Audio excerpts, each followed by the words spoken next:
Nora Fatehi बनो, शौहर के दबाव से तंग आकर बीवी पुलिस के पास जा पहुंची। भारतीय रियासत उत्तर प्रदेश के शहर गाजियाबाद में एक खातून ने अपने शौहर के खिलाफ थाने में अनोखा मुकदमा दर्ज कराया।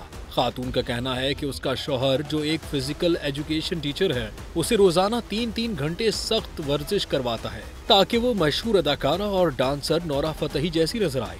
बीवी ने पुलिस को बताया कि शौहर नोरा फतेही का बड़ा मद्दाह है और चाहता है कि उसकी बीवी भी वैसी ही स्मार्ट और दिलकश लगे। खातून का इल्जाम है कि अगर वो वर्जिश से इनकार करे तो शौहर उसे खाना नहीं देता और घंटों भूखा रखता है।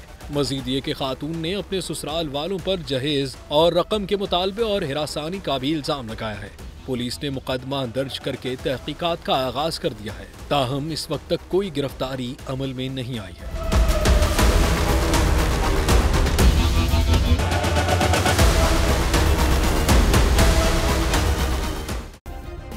सब्सक्राइब करें और बेल दबाएं ताकि कोई खबर रह न जाए।